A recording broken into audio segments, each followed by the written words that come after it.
Just minutes before breaking the Ramadan fast, Qataris rush to fill their shopping carts with specific products. Orange juice, okay, made in Qatar.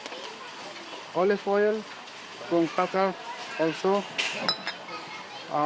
This rice. Qatari factories produce all sorts of goods now. It wasn't the case before, but the authorities are encouraging local production. Does it make you proud? Of course, and I support it. In this supermarket, items branded Made in Qatar line the shelves, from milk and meat to fruit and vegetables. To better understand this trend, we have to go back to 2017. At the time, several neighboring countries, including Saudi Arabia and the United Arab Emirates, disagreed with Qatar's foreign policy and imposed a 3-year embargo. As a reaction, the tiny oil state, which then relied on imports for 90% of its food supply, decided to double down on local production. In this farm, an hour away from Doha, it is already 30 degrees in the morning, but Nasr Khalaf has a solution. With high pressure, our fans draw in hot air from outside, cool it with water, and create fresh air that circulates inside. Thanks to Qatar's generous gas resources, energy costs are very low. A kilowatt of electricity costs us just 2 US cents. That's not very much? It's nothing. At such rates, environmental impact hardly seems a priority. Qatar already has the world's highest emissions of CO2 per capita and is determined to continue its battle against the desert, no matter the cost. This is Igor. He's in charge of the mushroom project. We are doing magic here. It's on Dutch technology. Each one is helping us to produce in Qatar a high-tech and the best quality mushroom.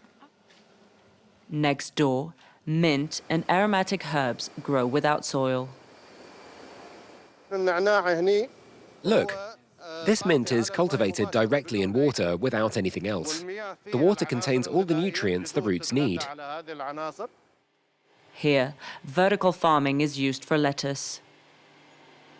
And in this room that looks like a data center, tiny cucumbers sprout. My father says if we can do it in Qatar, we can do it on the moon. These tanks hold hundreds of tilapia, freshwater fish who will soon find their way to Qatari dinner tables. It's our duty to contribute to Qatar's food security. We're not here to make money. The company increased its annual output from 30 tons to 5,000. This rapid growth is encouraged at the highest levels of government. At the University of Doha, Kamal Usman, a Nigerian researcher, was recruited to lead the Agricultural Research Center right after the embargo. We are required directly to provide information that would be helping the country in shaping its policy. There is an increase in interest, there is an increase in investment. As we finish the interview, a student wants to learn more about the programs.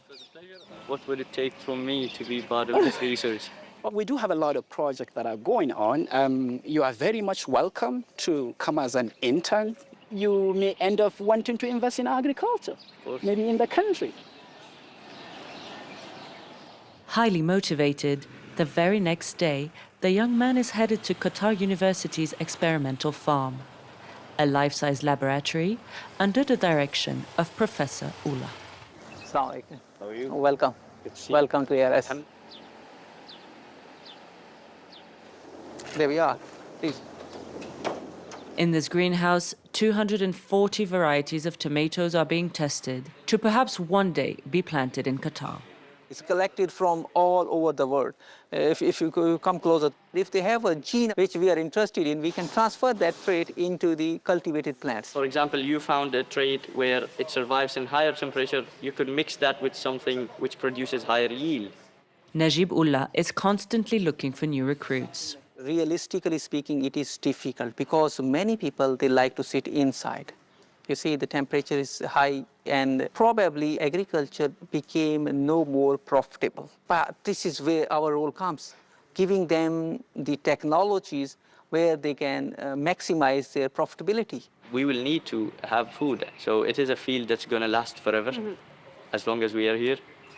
And I will look into it, inshallah, why not? Qatar is already self-sufficient in milk production and aims to grow 55% of its fruit and vegetables by 2030. Meanwhile, scientists are also working to preserve threatened local species. So this fiber has properties for wound healing. If there's a war, if there's a blockade, if there is any kind of bigger challenge, probably we won't be able to import from overseas. So what should we do? We should develop a resilience system here inside the country. During the Israeli-American offensive against Iran, Qatar had to close its airspace. Today, the country seems convinced that it made the right choice.